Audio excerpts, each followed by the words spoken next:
Saya pendukung Jokowi. Kata orang, saya pendukung garis keras. Tapi sekarang saya ingin mengajak para pendukung Jokowi lain untuk semakin terbuka mengkritik pemerintahan Jokowi. Bukan mencari-cari kesalahan ya. Tapi nampaknya ada tanda-tanda mengkhawatirkan dengan nasib Indonesia kalau Jokowi tidak diingatkan. Para pendukung Jokowi harus sadar bahwa kita semua berperan dalam menjadikan Jokowi presiden.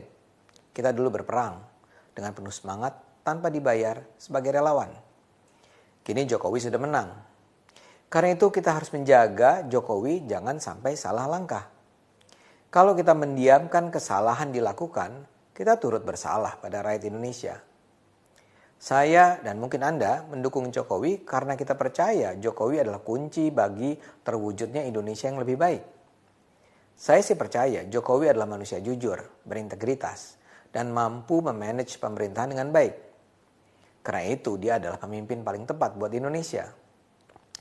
Masalahnya langkah pemerintahan bukanlah langkah Jokowi seorang. Ada banyak variabel lain yang harus diperhitungkan. Ada orang-orang kuat di sekelilingnya. Ada partai-partai politik, ada DPR, ada pengusaha. Mereka ini adalah pihak-pihak yang terus mengganggu Jokowi demi kepentingan mereka. Karena itu, sekarang setelah sekitar 4 bulan usia pemerintahan, kita melihat banyak hal yang mengkhawatirkan. Pemerintahan Jokowi dimulai dengan kekacauan revisi Undang-Undang KPK. Ketika itu, kita sudah melihat bagaimana Presiden tak sanggup melawan tekanan koalisi partai-partai politik yang membenci KPK. Memang belum terbukti bahwa revisi Undang-Undang KPK tersebut akan memperlemah kesanggupan KPK membasmi korupsi. Tapi ada tanda-tanda menguatnya tangan-tangan kekuasaan tersembunyi yang memblok KPK. Kemudian ada kasus kaburnya kader PDIP Harun Masiku. Tim KPK yang sedang mengejar Harun di PT IKA justru ditahan dan interogasi di sana. Tim KPK juga dihalangi saat akan melakukan penggeledahan di kantor DPP PDIP. Dan lantas Harun yang semula dianggap melarikan diri ke luar negeri, ternyata diketahui sebenarnya berada di dalam negeri. Dan dalam kasus terakhir ini, orang yang ngotot menyatakan bahwa Harun berada di luar negeri adalah Menteri Hukum dan HAM, Yasona Laoly. Ini jelas berpotensi menurunkan kepercayaan bahwa pemerintah Jokowi serius melawan korupsi. Persoalan genting berikutnya adalah Omnibus Law yang sekarang sedang dibahas di DPR. Omnibus Law ini dianggap pro pengusaha besar dan anti rakyat kecil. Celakanya, pemerintah sendiri terkesan tidak transparan. Naskah akademik maupun draft RUU ini semula tidak di-share oleh pemerintah kepada publik. Media massa, LSM, lembaga kajian sama sekali tidak punya akses. Sialnya dalam satuan tugas penyusunan RUU tidak ada perwakilan masyarakat sipil. Yang ada justru adalah perwakilan Kamar Dagang dan Pengusaha. Jadi karena itu yang dipakai sebagai rujukan adalah dokumen bocoran. Tapi ketika ada wakil-wakil masyarakat sipil mempersoalkan isi RUU, pemerintah hanya bilang jangan berdebat dengan menggunakan bocoran, tunggu draft resminya. Setelah menunggu lama, akhirnya publik bisa membaca isi draft dari pemerintah setelah diserahkan ke DPR. Isi draft ini memang tidak sepenuhnya buruk. Ada banyak muatan yang menunjukkan pemerintah memang serius mendorong kemudahan investasi. Tapi di sisi lain kekhawatiran bahwa pemerintah lebih sayang pada pengusaha daripada rakyat juga terasa. Sebagai contoh ada petunjuk bahwa dalam RUU tersebut hak-hak buruh, terutama hak-hak buruh perempuan dipinggirkan. Dalam Undang-Undang Ketenagakerjaan yang sekarang berlaku, ada hak bagi pekerja atau buruh perempuan untuk libur pada saat haid hari pertama. Ada juga cuti hamil melahirkan bagi pekerja perempuan, termasuk cuti untuk istirahat bagi buruh yang mengalami keguguran. Ada pula pengaturan tentang kesempatan bagi pekerja untuk menyusui anaknya selama waktu kerja. Kemudian para pekerja yang menggunakan cuti hamil melahirkan berhak mendapat upah penuh. Nah, pasal-pasal itu yang kini menghilang dalam Omnibus Law. Kesan yang timbul ya sederhana. Pemerintah tidak peduli pada nasib pekerja perempuan.